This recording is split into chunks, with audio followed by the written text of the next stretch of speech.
Jadi bukan tujuan utama Ramadan untuk berhari raya, tapi hari raya untuk melepaskan lelah sebentar dari Ramadan. Mau masuk surga, lelah lagi setelah itu, sambung lagi dengan puasa atau puasa Syawal.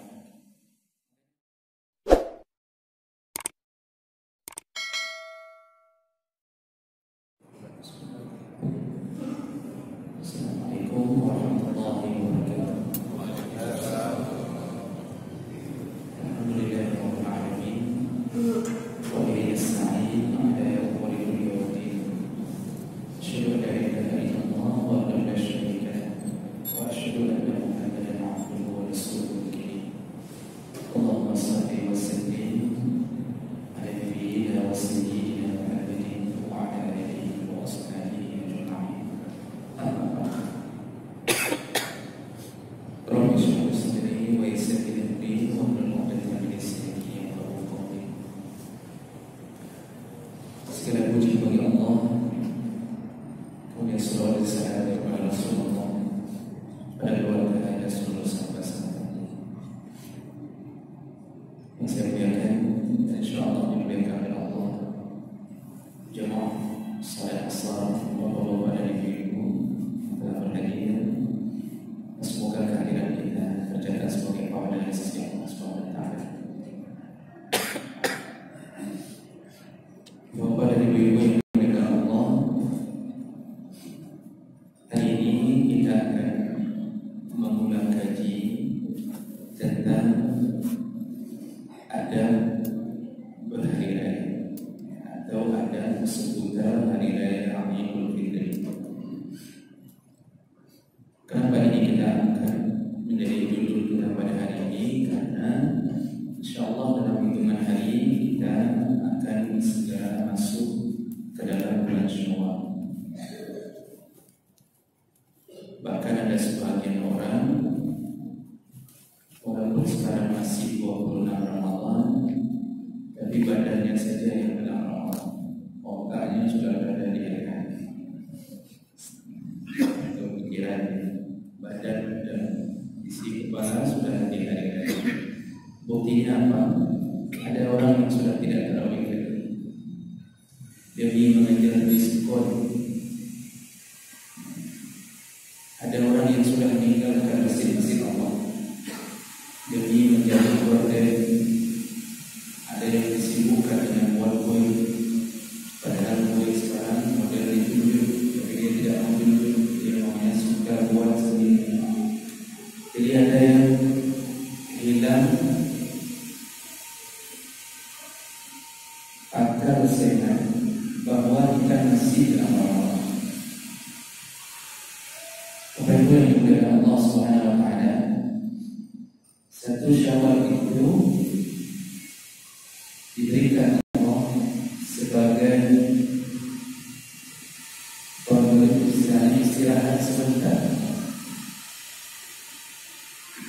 bukan istirahat selamanya. Jadi Allah tahu kita sudah lelah di dalam sebulan Ramadan, maka diistirahatkan sebentar. Dan buktinya setelah itu maka mulai dari 2 Idul Fitri atau 2 Syawal itu sudah mulai disuruh puasa lagi. Jadi sehari itu adalah hari istirahat, sekaligus menjadi pemisah antara Ramadan dan Syawal. Jadi bukan tujuan utama Ramadan untuk berhari raya, tapi hari raya untuk melepaskan lelah sebentar dari Ramadan. Mau masuk surga, lelah lagi setelah itu, sambung lagi dengan puasa atau puasa Syawal. Makanya Rasulullah mengatakan, man shoma Ramadana, barang siapa yang sudah selesai Ramadan, puasa Ramadan, summa itba'ahu sittan min Syawal, lalu diikuti dengan 6 hari bulan Syawal, baru dia dapatkan fadilah yang lebih hebat, seperti kasiyamid dahr, seperti berpuasa setahun. Jadi tidak ada istilah kita istirahat selama-lama, tidak ada. Kita itu istirahat di saat sakaratul maut sudah selesai, disitulah seorang mukmin istirahat. Sudah selesai cabut nyawa, disitulah seorang mukmin istirahat. Tidak ada lagi salat, tidak lagi Allah suruh puasa, tidak lagi dibebankan dengan zakat, hanya mengambil apa yang pernah dia lakukan. Jadi jangan terlalu, istilahnya, tolong kasih tahu keluarga kita, jangan terlalu euforia di dalam menghadapi hari raya Idul Fitri. Jadi habis waktu 10 terakhir Ramadan memikirkan satu hari raya. Apalagi kalau dibanding antara hari raya Idul Fitri dengan Idul Adha, dalam catatan syariat itu yang lebih besar adalah Idul Adha. Dalam hukum syariat yang lebih dibesarkan Allah adalah Idul Adha dibandingkan Idul Fitri. Makanya takbir saja itu Idul Fitri cuma sebentar waktunya sampai selesai sholat Idul Fitri selesai. Dan Idul Adha itu sampai hari Tasyrik, 4 hari disuruh takbir dan disuruh makan sepuas-puasnya. 4 hari makan-makan, haram puasa. Idul Fitri cuma 1 hari yang dibolehkan untuk istilahnya betul-betul makan-makan. Jadi jemaah Allah SWT, kita akan bicara tentang adab Idul Fitri, tapi bukan tujuan utama dari seluruh Ramadan kita untuk menyambut Idul Fitri. Ini kesalahan paling banyak dari kaum muslimin, sehingga melupakan hari-hari terakhir Ramadan. Padahal hari-hari terakhir inilah yang paling hebat. Karena Rasulullah mengatakan, innamal a'malu bi khawatimiha. Amal itu dihitung yang paling hebat di khawatim. Khawatim di akhir. Kita ini dihitung sukses tidak sukses kalau lulus UAN, lulus ujian semester hari-hari. Kalau enggak lulus UAN dianggap gagal. Sudah semua tes selesai, tes 1, tes 2, tes 3, sampai ke pantohir, pantauan terakhir, tiba-tiba gagallah semuanya. Walaupun sudah lulus tes wawancara 1, wawancara 2, wawancara 3, terakhir gagal semuanya. Inilah yang paling banyak orang mukmin gagal di akhir Ramadan. Ana ada di Pak Masjid, ada di. Ada lebih parah lagi. Dari pertama memang sudah gagal. Antum di masjid dari pohon antum di masjid. Coba tanya sama penjual kopi, itu jualan kopi dari malam pertama jualan kopi sampai malam terakhir jualan kopi. Mau-maunya beliau ini nunggu orang yang sudah selesai tarawih. Bukan sampai tarawih, tinggalnya kopi. Subhanallah, begitulah manusia. Maka tidak semua orang yang dapat Ramadan dapat kemenangan, tidak semuanya. Baik, Bapak dan Ibu yang dimuliakan Allah, kita mulai ada menjelang Idul Fitri, yaitu waktu keluar subuh Idul Fitri disunnahkan untuk al-ightisal, disunnahkan untuk mandi. Ini mandi sunnah.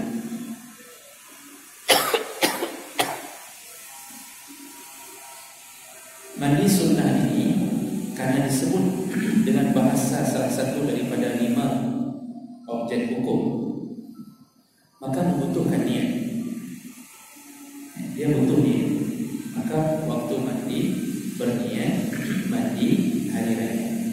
Hukumnya sunnah. Cara mandinya ada yang sebagian ulama mengatakan mandinya dengan cara mandi junub. Ada yang mengatakan tidak wajib seperti begitu, mandi biasa tetapi dengan niat mandi hari raya.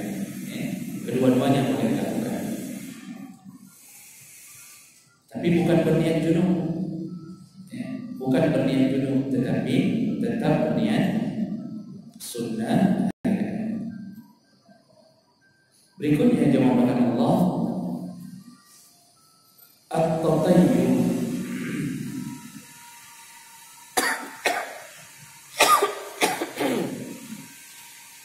Sunnah berikutnya adalah memakai wangi, memakai wangi. Jadi hari raya itu setelah mandi, kemudian orang hendaknya mencari wangi-wangian karena dia akan menuju ke lapangan yang sifatnya akan dipenuhi oleh banyak orang. Setiap acara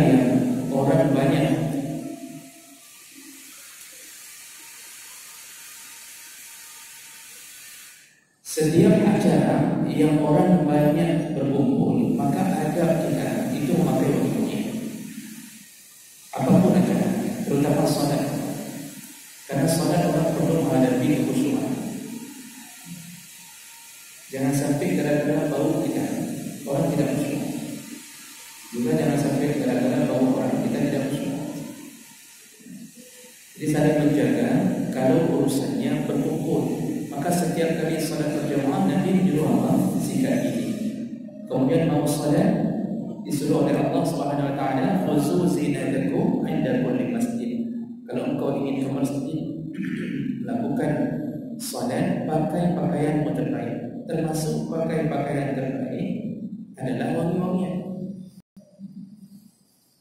Apalagi yang model orang memang kerjanya kerja keras, itu janganlah pakai ke masjid dengan baju kerja yang model kerja berluruh, gali paret atau buli bangunan atau apa saja yang sifatnya membuat baju itu bau. Hari raya juga begitu. Hari raya itu lebih banyak lagi orang berkumpul, maka disuruh pakai wangi-wangi.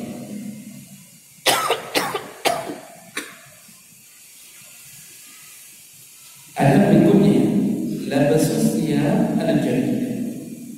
Sunnah hukumnya mencari pakaian yang baru. Pakaian baru maksudnya bukan pakaian baru beli, tapi pakaian yang belum dipakai sebelum hari raya. Boleh pakaian lama, tetapi sudah dicuci, sudah digosok, kemudian baju itu pakainya di waktu mau salat hari raya. Jadi bukan baju kemarin. Itu maksud pakaian baru. Jadi orang selama ini mengira wajib beli baju baru. Tidak wajib. Baju baru kalau beli boleh, tidak mengapa.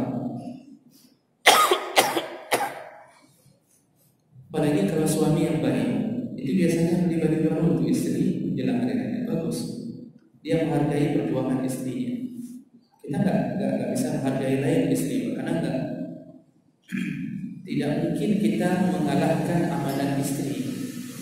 Sehingga Rasulullah saja mengetahui hal itu tentang kelebihan seorang istri dan ibu sampai 3 kali kan menyebut nama ummuka. Waktu ditanya siapa duluan aku berbakti. Ada amanah yang tidak sanggup kita kalahkan. Mengandung, melahirkan, menyusui, itu pekerjaan terberat. Apalagi kalau sampai 10 tahun nikah, 10 orang anak, itu berat sekali.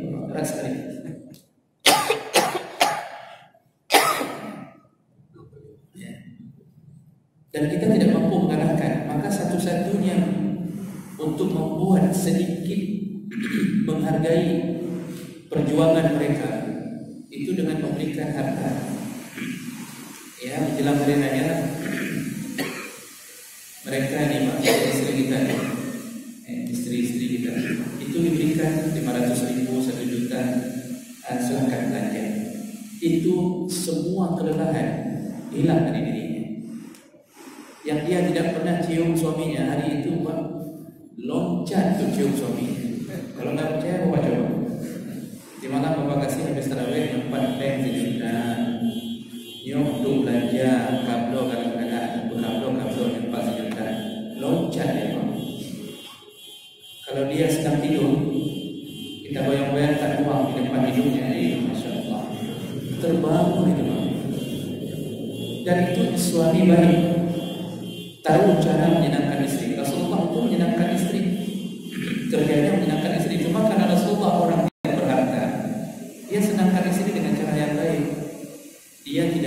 pernah memukul, memarahi istrinya. Bisa bayangkan akhlak Rasulullah kepada istri.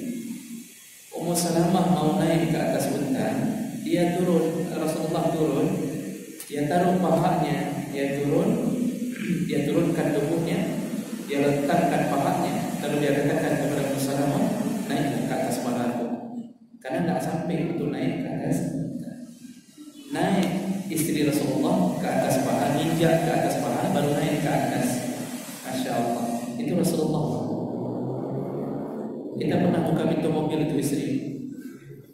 Begitu istri mau masuk, kita lewat sana dulu, kita buka, langsung kita mengatakan ladies first, kita masuk. Baru kita putar lagi, pakai supir putar lagi, buka di sebelah sini. Pernah, jarang sekali ada istri yang mengatakan bang kayak sinetron, sekali-sekali kita buka aja merokok. Ada buku buka. Kita syukur sudah kita punya mobil masih banyak macam model. Itu yang banyak saya dengar. Termasuk yang bicara juga begitu. Jadi bapak dan ibu yang dimuliakan Allah, dibolehkan beli baju baru, tapi jangan mubazir. Jangan baju sudah bertumpuk-tumpuk, tapi beli yang baru. Pikirkan mungkin ada saudara kita yang tidak ada baju, dan itu lebih baik. Baik. Jadi tadi apa? Mandi, pakai minyak wangi. Ini di hari raya minyak wangi, kemudian pakai baju yang baru maksudnya baru dicuci, bukan harus baju yang baru dibeli. Dan ini semua berdasarkan hadis Nabi SAW. Dari Ibnu Umar radhiyallahu anhu, yalbasu ahsana ziyafahu fil aidain. Rasulullah itu kalau hari raya dia memakai baju yang terbaik untuk menyambut dua hari raya. Rasulullah itu ada baju-baju yang paling disukai.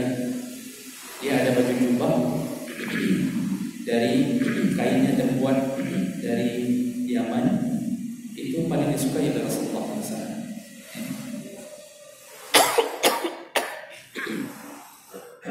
Baik, sudah. Berikutnya di hari raya, ikhraju zakatil fitri qabla ghadwi ila shalah. Mengeluarkan zakat fitrah sebelum dia tunaikan salat. Kenapa disebutkan keluarkan zakat fitrah di subuh hari raya? Itu waktu wajibnya. Itu suruhan Nabi yang sebenarnya. Rasulullah SAW dalam hadis riwayat Bukhari dari Ibnu Umar menyebutkan amar zakatul fitri an tu'addu qabla khurujin nas ila shalah.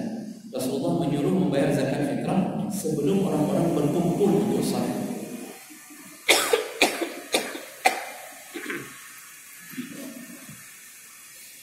Zakat fitrah itu waktu yang paling afdal, paling baik, paling sempurna mengikuti Nabi adalah setelah salat subuh, sebelum khatib naik ke atas mimbar. Itu waktu wajib. Dan itu yang dilakukan Nabi. Masalahnya kita sekarang tak bisa lagi melakukan seperti itu, karena begitu kita bawa zakat fitrah habis salat subuh Idul Fitri, tidak ada yang mau terima. Pak kecil tak terima, panitia tidak ada lagi, amil tidak ada lagi, tidak mau terima karena tak sempat lagi untuk dibagi. Terus kenapa Rasulullah dulu melakukannya? Dulu Rasulullah melakukannya dalam keadaan penduduk waktu itu tidak sebanyak umatnya hari ini. Nanti kita kebingungan sendiri kapan mau dibagi, bagaimana mengumpulkan. Itu kalau model begitu habis keluarkan salat subuh, itu semua panitia kampung itu bisa kerepotan. Akhirnya mereka sibuk dengan keadaan seperti itu, tidak sempat berhari raya. Jadi oleh karena itu dalam mazhab Syafi'i dibolehkan mengeluarkan zakat fitrah mulai dari 1 Ramadan. Dalam mazhab Syafi'i dibolehkan mengeluarkan zakat fitrah mulai dari 1 Ramadan. Alasan Syafi'i karena Idul Fitri itu berhubungan dengan Ramadan. Adanya Idul Fitri, adanya zakat fitrah karena adanya Ramadan, maka dibolehkan mengeluarkan dari awal Ramadan. Hukumnya mubah tapi tidak dianjurkan. Hukumnya mubah tapi tidak dianjurkan.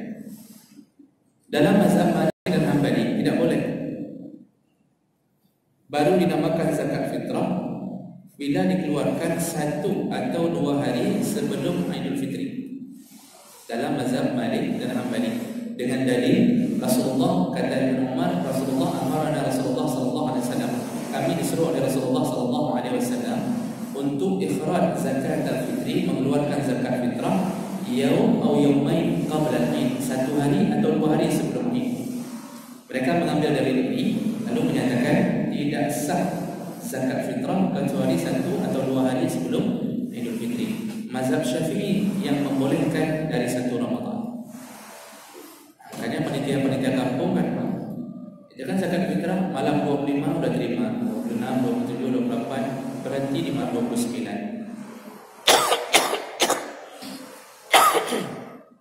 Kemudian dibagi, itu dibolehkan. Berikutnya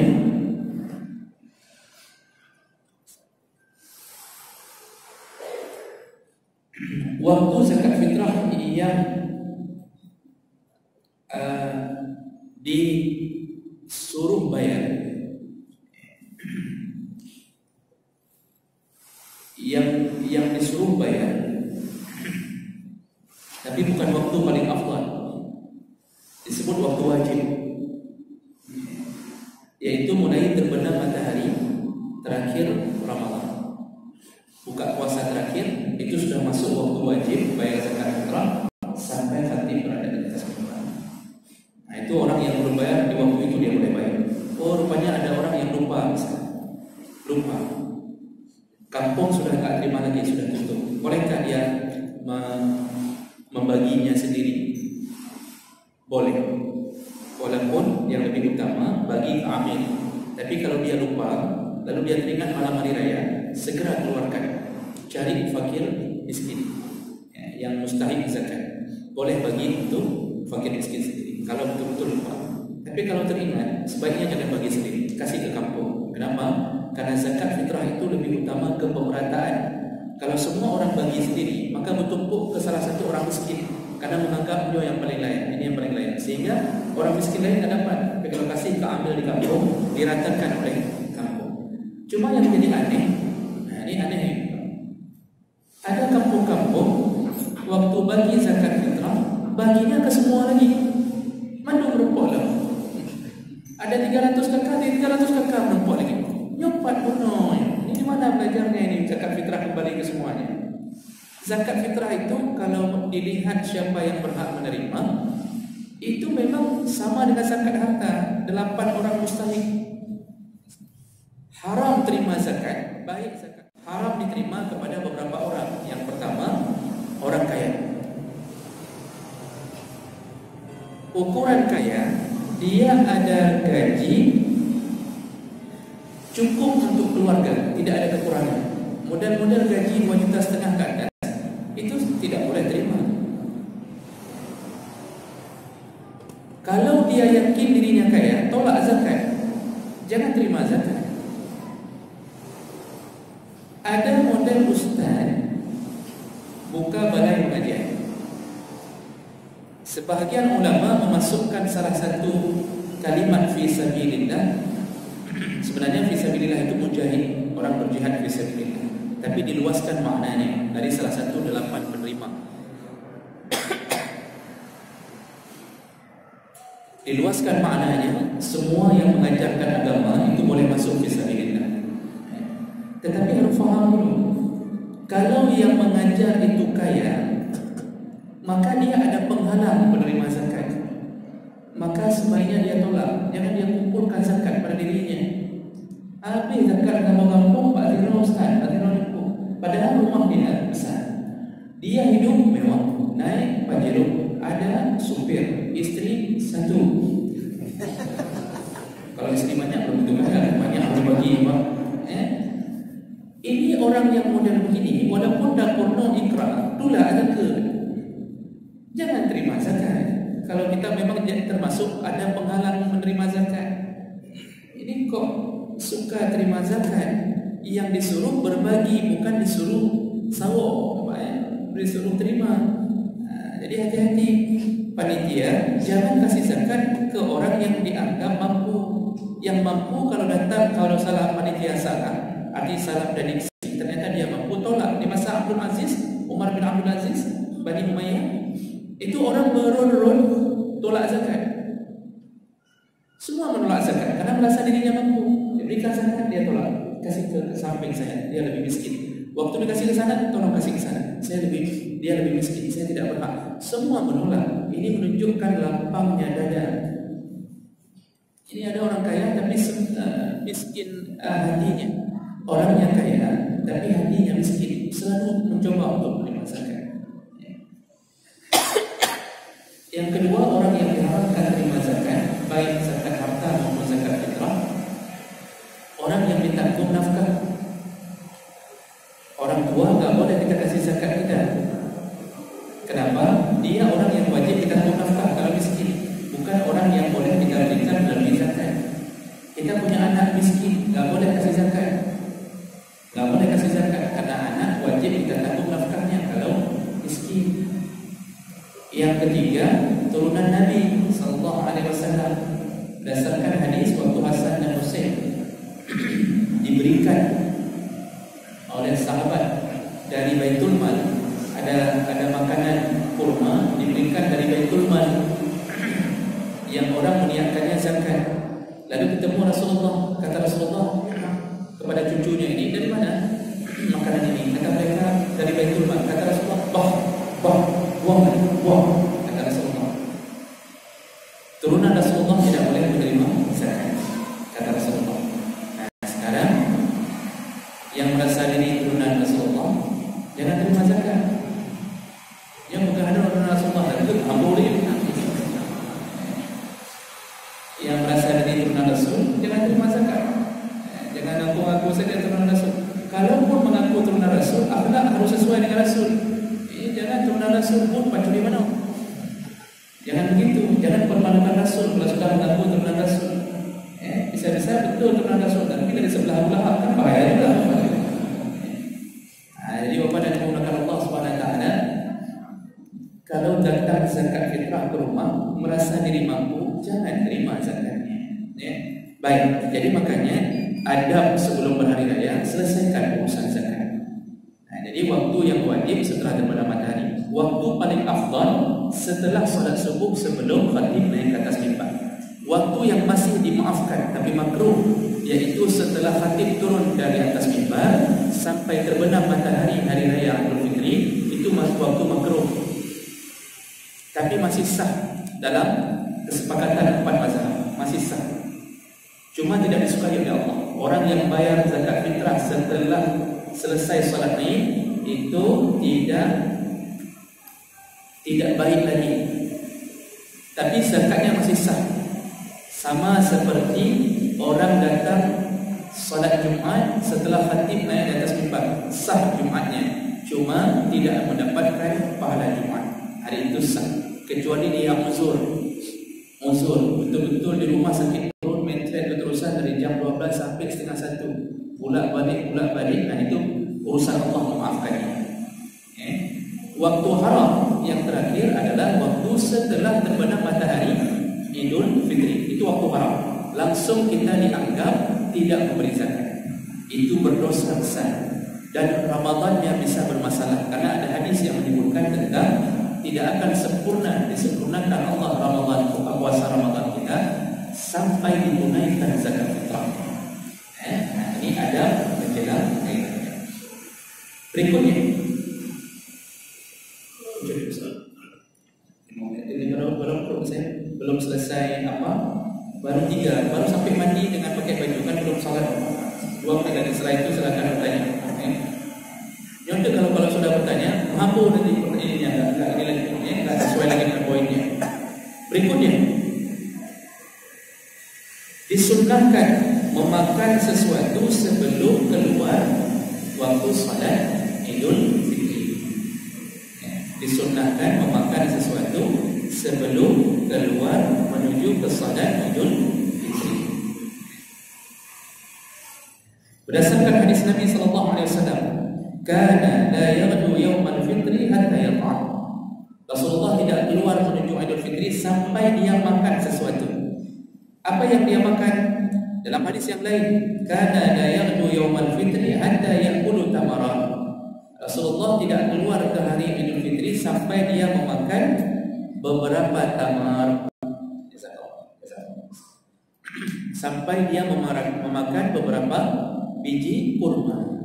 Jadi kurma-kurma sisa Ramadan itu makan Pak sebelum salat Idul Fitri. Tapi tidak mesti kurma. Boleh lontong, cuma punya lontong relatif perlu. Ini sunnahnya. Kenapa? Untuk membedakan mana Ramadan, mana Syawal yang itu sudah tidak boleh lagi puasa. Idul Adha kebalikan. Kalau Idul Adha sebelum salat puasa, jangan makan. Kenapa?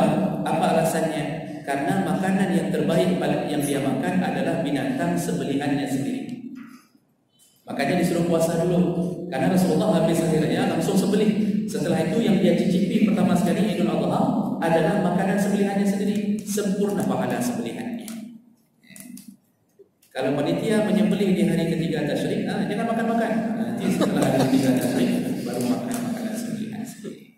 Petunjuk berikutnya, perbanyak takbir di hari Idul Fitri, ya, perbanyak takbir. Perbanyak takbir. Kapan mulai takbir, Pak? Semenjak keluar dari, bagi kita yang mau Idul Fitri, semenjak keluar dari rumah, itu sambil jalan, itu takbir. Ya. Disuruh takbir, jadi bukan disuruh ngumpat. Gak usah pikir lagi 01, 02, gak usah pikir lagi. Memang cika lagi nyanyi. Ada pilih nyanyi. Disuruh takbir, itu jalan sambil jalan takbir. Ya. Takbirnya yang cukup didengarkan oleh sendiri. Naik mobil takbir dengan keluarga, bukan ngomong yang tidak bermanfaat. Ya. Dan nanti Idul Fitri atau Idul Adha disunnahkan salat lil musalla. Sunnah salatnya di musalla. Apa maksud musalla? Maksudnya di masa Nabi, musalla itu maksudnya adalah tempat salat. Bahasa Arab musalla tempat salat.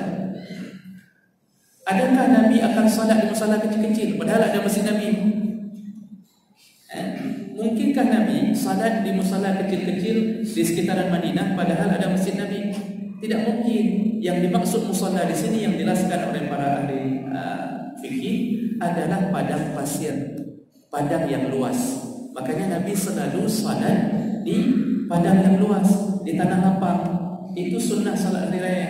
Hari raya itu disunnahkan salat di lapang, di tanah lapang, bukan di masjid kecuali cuaca tidak mendukung. Itu sebenarnya sunnahnya. Jadi kalau misal disuruh pilih, ada jamaah salat di tanah lapang, ada yang dibuat di masjid. Maka yang lebih mulia yang mengikuti tuntunan Nabi adalah yang tanah lapang. Nabi dulu masjid ada, tapi dia tidak salat masjid, dia keluar ke tanah lapang. Apa alasannya? Nanti alasannya berhubungan. Yang pertama, karena jamaah bisa jadi lebih ramai daripada hari-hari biasa. Kok bisa jadi lebih ramai? Karena sunnah juga semua perempuan keluar, baik haid maupun tidak haid, baik baligh maupun tidak baligh, baik anak-anak maupun dewasa, semua disunnahkan keluar. Cuma yang haid tidak dibolehkan salat, menunggu khutbah, mendengarkan khutbah. Dan itu membuat perlu tempat yang lebih banyak. Tapi walaupun begitu, Nabi kan bisa saja membuat di masjid Nabi. Nanti yang keluar dari masjid kan bisa juga. Cuma nggak dibuat, tetap dicari tanah lapang di samping masjid Nabi. Nah, ini perlu dipahami, sunnah salat hari raya bukan di masjid. Tapi walaupun begitu boleh dilakukan di masjid, apalagi kalau ada rasa khawatir terjadi cuaca yang tidak menguntungkan. Itu tidak mengapa. Berikutnya, sini lagi Bang. Kita berhenti pukul 5:15 biasanya. Nanti ada waktu 15 menit, 10 menit, silakan tanya. Berikutnya al-khuruj lis-shalat masyian. Sunnah hukumnya untuk salat keluar ke tempat salat dalam keadaan masyian, berjalan kaki. Ini berdasarkan hadis Nabi riwayat Ibnu Majah dari Abi Rafi'. Jadi dalam kitab Sahihul Jami' dengan derajat hadis yang sahih, kana Rasulullah sallallahu alaihi wasallam yakhruju ila al-'aidain masyian. Rasulullah itu keluar untuk salat hari raya dalam keadaan berjalan kaki, wa yusalli bighairi azan wala iqamah. Beliau salat tidak ada azan, tidak ada iqamah. Summa yarji'u masyian. Lalu dia pulang juga dengan berjalan kaki min tariqin akhar, dari jalan yang berbeda. Jadi sunnah pertama kalau keluar hari raya jalan kaki. Ini bagi yang dekat masjid. Yang dia menjauh masjid enggak usah diamalkan sunnah ini. Karena waktu kita sampai kita enggak tahu ada salat atau tidak. Padahal orang dari tadi sudah pulang. Sudah selesai. Kita tanya sama orang, "Pak, sembahyang, mana ada buat sembahyang?" Orang kayu hari gunung, kita baru sampai. Gara-gara dari Panggung kita jalan kaki ke masjid.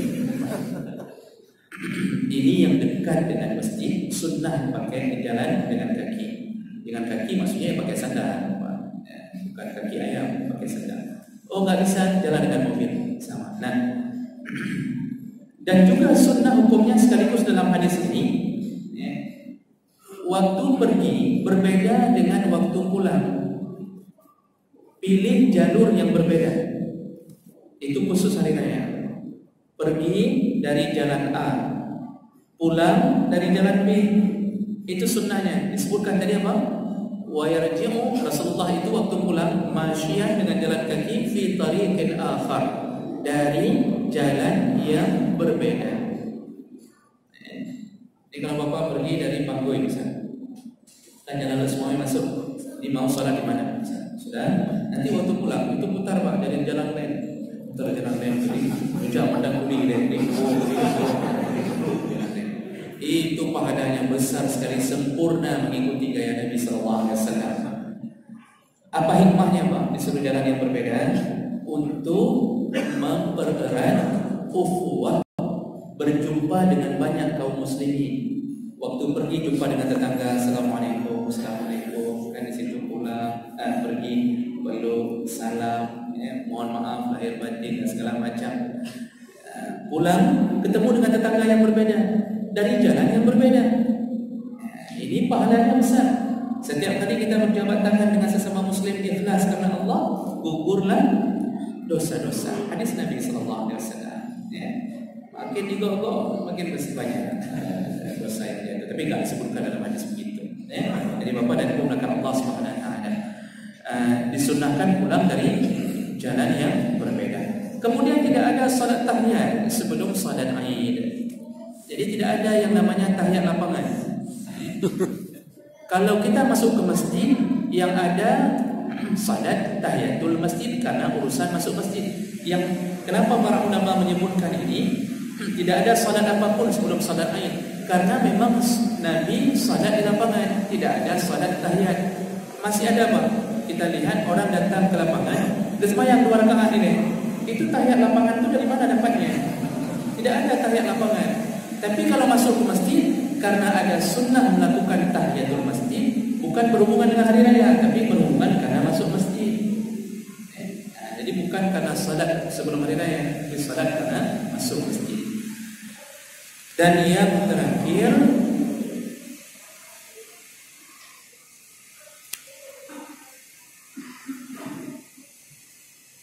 selesai salat nanti, maka yang disuruh pertama sekali adalah menyambung silaturahim. Pulang Pak, sambung silaturahim. Dan orang yang pertama yang wajib ditemui apabila kita seorang laki-laki adalah orang tua. Kalau rumahnya dekat dengan rumah orang tua, masuk dulu ke rumah ayah dan ibu, mohon maaf atas segala apa yang telah terjadi. Dan ini berlaku bagi laki-laki. Kalau bagi perempuan, orang pertama yang wajib dia temui adalah suaminya.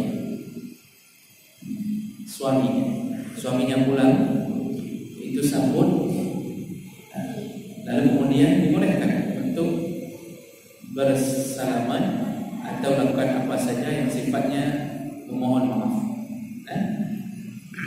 Jadi ini diantara sunnah-sunnah atau adab-adab di waktu hari raya.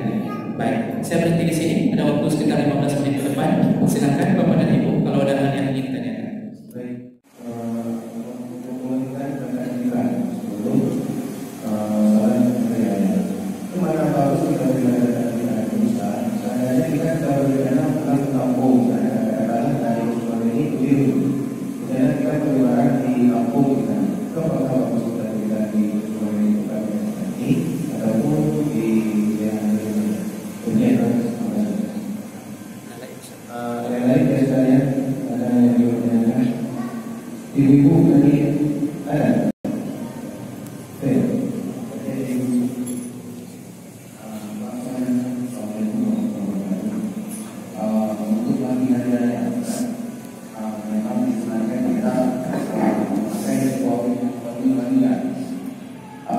mandi dengan orang kampung kita berbiasa mandi dengan air kurang pakai bumbu pakai itu. Tapi kita nggak ada apa-apa kan? Banyak biasanya mana bukan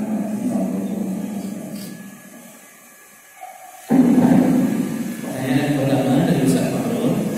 Ini Ustaz Fahrul bertanya, sebenarnya juga kalau teman ingin memberi informasi kepada yang lain. Nyukure ya, baca jauh nyukure kan. Baik, sekedar berbagi masalah di mana yang paling bagus memberi zakat fitrah. Secara umum tidak ada nas, tidak ada ayat, tidak ada hadis yang menjelaskan masalah ini. Tidak ada. Jadi tidak ada satu hadis pun yang mengatakan bayar zakat di tempat berhari raya atau di tempat kerja. Tidak ada nas.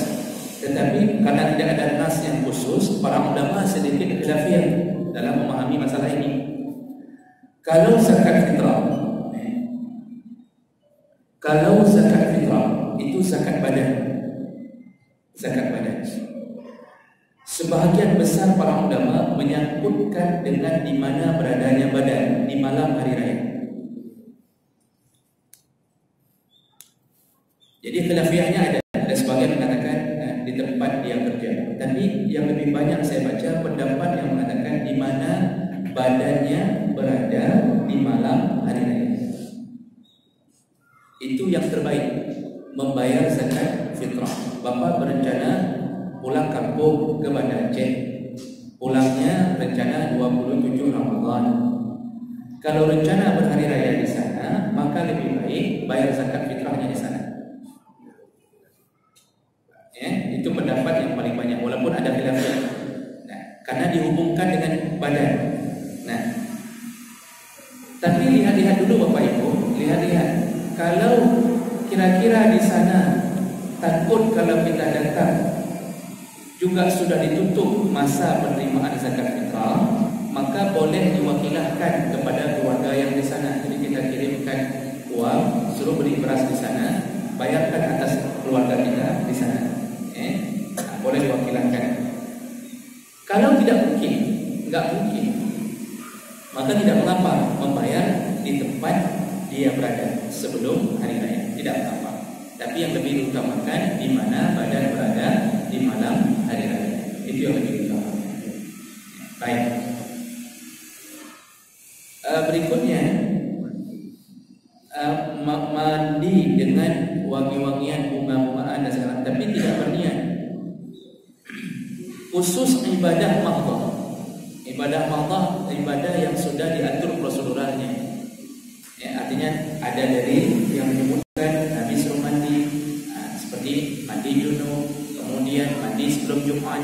Itu ibadah mahdhah. Semua ibadah mahdhah perlu diniatkan baru dapat pahala fadilah mandi. Kalau mandi rame-rame di sungai hari Jumat, kita tidak meniatkan mandi Jumat, maka tidak bernilai pahala, karena innamal a'malu binniyat.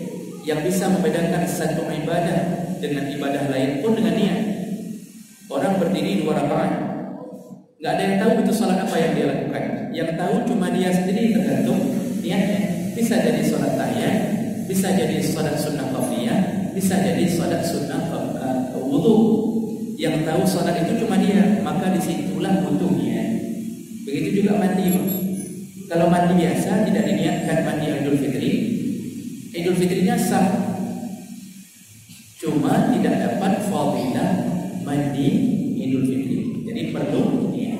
Dan bahasanya tidak ditulis khusus bahasanya. Jadi tidak ada saya mandi 2 rakaat karena Allah Ta'ala, tidak ada.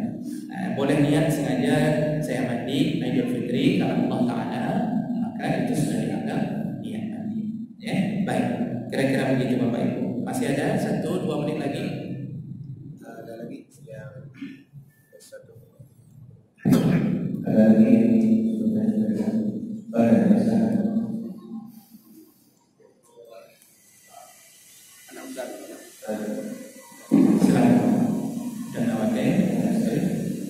Assalamualaikum warahmatullahi wabarakatuh. Saya ingin bertanya terkait takut kalau yang mengandung alkohol, karena kan ada yang bilang itu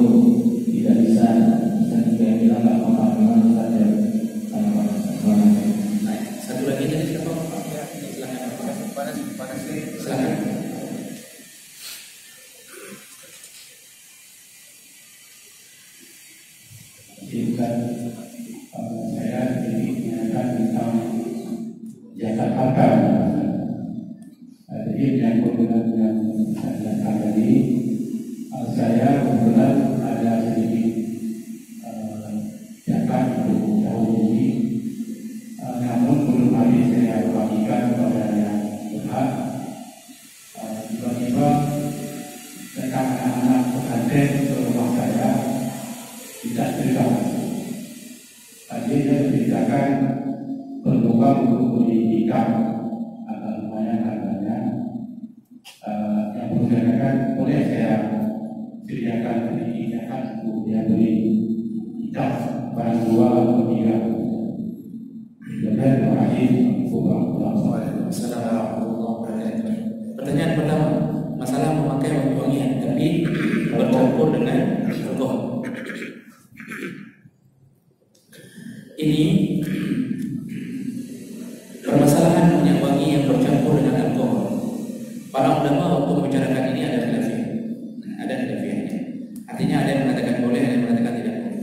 Tapi rata-rata yang mengatakan boleh, walaupun bercampur dengan alkohol, selama alkoholnya masih di bawah berapa persen itu di dalam beberapa kitab muasirah, di bawah 1% bapak itu, ya, yang membolehkan mensyaratkan kalau alkoholnya di bawah sekian persen. Saya lupa atas 1% kalau saya tidak salah ditulis. Itu dibolehkan.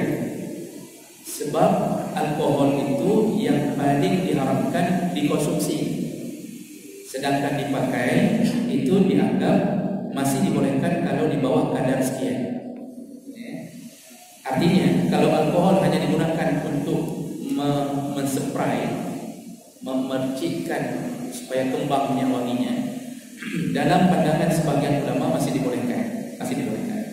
Sebagian yang lain mengambil total, katakan tidak boleh, alkohol tidak boleh ya, untuk digunakan dalam minyak wangi. Nah, dalam masalah seperti ini, Pak, ada salah satu kaidah dalam mazhab Syafi'i untuk menyelesaikan masalah seperti ini. Al-khurud min al-khilaf mustahabun dalam kaidah fikih. Keluar dari khilaf itu lebih baik. Bagaimana keluar dari khilaf lebih baik? Kalau ada yang mengatakan boleh, mengatakan tidak boleh, ambil yang kira-kira kalau kita lakukan tidak bermasalah. Bagaimana cara mengambilnya? Berarti lebih baik pakai minyak wangi yang tidak beralkohol. Itu tidak menimbulkan masalah. Nah, seperti berwudu. Mazhab Syafi'i membolehkan, bukan menyuruh, membolehkan 3 helai rambut kena 3 helai rambut boleh. Mazhab Hanafi sampai ke rumah an-nasiyah, rumah ini ya, dibolehkan. Mazhab Hambali hampir sama dengan mazhab Hanafi. Mazhab Malik kalau bukan seluruh kepala batal wudhunya. Mazhab Malik kalau bukan seluruh kepala, kena seluruh kepala batal wudhunya berdasarkan cara wudhu Nabi SAW. Nah, model seperti ini kalau kira-kira model ada pendapat ini mengatakan boleh, pendapat tidak boleh, yang sudah berprinsip dengan mazhab Syafi'i silakan lanjutkan. Tapi sekali lagi mazhab Syafi'i enggak menyuruh begini, yang disuruh tetap sesuai dengan Nabi, wudhu sempurna seluruh kepala. Tapi boleh kalau begini. Nah, kembali kaidah itu berlaku. Al-khurud min al-khilaf mustahab. Keluar dari khilafiyah lebih baik. Bagaimana cara keluarnya? Sapu seluruh kepala, maka selesai, semua mazhab mengatakan setuju. Tidak ada masalah. Ya? Nah, jadi lebih baik jangan gunakan di pakaian yang dibawa ke salat, yaitu menggunakan alkohol. Kalau terjadi khilafiyah di antara para ulama. Itu jalan keluar paling baik. Berikutnya yang terakhir tentang zakat harta. Bolehkah dikeluarkan kepada anak pesantren untuk membeli kitab? Saya menyambung dulu Pak tadi, kalau zakat fitrah lebih cenderung berhubungan dengan badan. Zakat harta itu lebih cenderung di mana harta itu didapatkan. Nah, saya mau bilang itu dulu.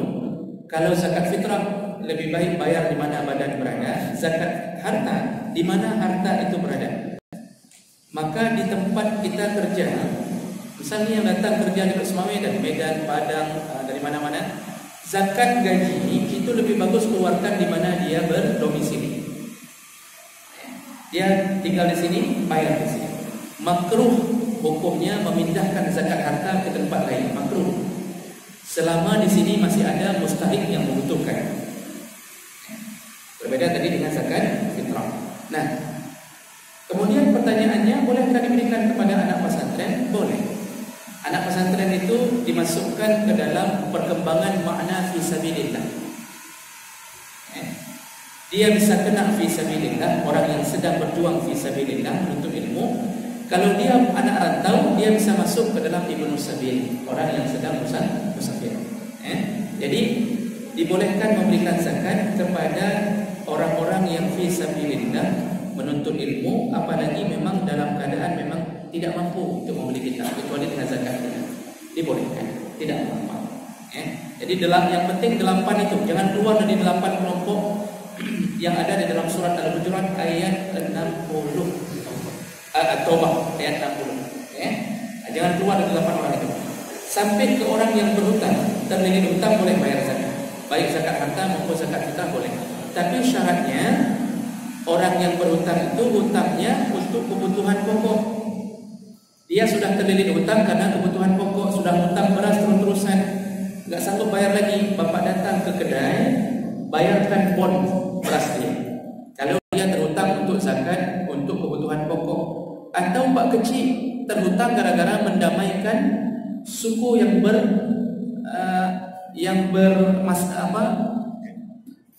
bertikai di kampung tengah pakai urut 2 buah kelompok raya Pak. Yang paling banyak keluar harta pak kecil, sampai habis hartanya sewa ini, sewa pengacara, sewa macam-macam orang untuk mendamai, sampai kau lemah akan terjadi perdamaian. Habis bangkrut pak kecil, menyesal dia jadi kecil gara-gara itu. Contoh, tapi kecil tanya mana besar. Itu model begini, pak kecil pun boleh dapat zakat. Dia terhutang gara-gara mendamaikan orang lain. Itu ditulis dalam kitab-kitab, dibolehkan. Jadi kalau dia terhutang bukan karena urusan kebutuhan pokok, tak boleh kasih zakat. Kita tanya, bapak terhutang, banyak kali hutang saya Ustaz, berapa? 300 juta belum saya bayar. Bapak terlilit hutang? Iya, saya terlilit hutang. Beli apa? Pajero. Beli Pajero, terlilit hutang, suruh bayar zakat, tak boleh kasih zakat. Tidak boleh kasih zakat orang terlilit hutang bukan karena kebutuhan pokok, atau bukan pemimpin kaum yang bangkrut gara-gara mendamaikan permasalahan di kampung. Nah, selain daripada 8 kelompok itu, tidak boleh menerima zakat. Baik, kira-kira begitu. Dan insyaAllah mudah-mudahan kita bisa melewati Ramadan dengan perjuangan dan pengorbanan yang diizinkan atau diridai oleh Allah Subhanahu Wa Taala. Jangan fikir dulu hari raya Pak, walaupun kita sudah bahas tentang hari raya. Habiskan malam-malam bersama Allah di dalam Ramadan ini. Sedekah Pak, ubay-ubay kita sedekah. Tinggal 4 hari lagi. Ubay-ubay setiap malam sedekah 50.000. Kalau dapat Lailatul Qadar 50.000 itu dikali dengan 1000 bulan. Itu pahala sedekahnya. Karena disebutkan ibadah. Ibadah apa saja? Ibadah apa saja? Keluar dari tarawih, sedekah. Yang penting ini terakhir, walaupun terakhir, harus sampai ini beritahu, mana bebe musik bukan itu terakhir. Saya ingin ingatkan saja, ini malam-malam terakhir Ramadan, Pak. Jangan lewatkan salat maghrib berjamaah, kemudian salat isya berjamaah, kemudian tarawih berjamaah atau tidak berjamaah bagi mereka, tapi jangan lewatkan itu. Kemudian iktikaf lebih utama. Yang tidak sanggup iktikaf karena takut mencuri istrinya di rumah, maka boleh menjaga istrinya tapi ibadah. InsyaAllah asal tarawih 10 terakhir Ramadan, insyaAllah dapat. Karena Lailatul Qadar bukan datang di tengah malam, tapi semenjak tutupnya matahari, terbenamnya matahari, itu sudah mulai dihitung malam. Kan Allah menyebutkan Lailatul Qadri, maka berjuanglah untuk mendapatkan malam-malam Qadar. Dan kalau bisa selama malam ini Pak, sedekah. Ke orang iktikaf Bapak sedekah banyak-banyak. Ya, kasih Indomie goreng, kasih tidak perlu pakai telur, karena pakai telur rugi sekali gitu. Goreng biasa saja suruh. Baik, kira-kira begitu. Yang baik, mata Pak anda pakai kemana? Yang baik coba-coba. Yang baik kan hijau. Baik, kira-kira begitu. Sebelum diberhentikan saya berhenti dulu. Insyaallah. Oh baik. Ini terakhir pertemuan kita, nanti kita bertemu setelah hari raya. Mari sebentar kita menadahkan takbir kepada Allah Subhanahu Wa Taala. Semoga Allah Subhanahu Wa Taala meridai hari-hari kita habiskan Ramadan. Amin. حمدا يوافي معناه ويكافئ يا ربنا لك الحمد كما ينبغي لجلالك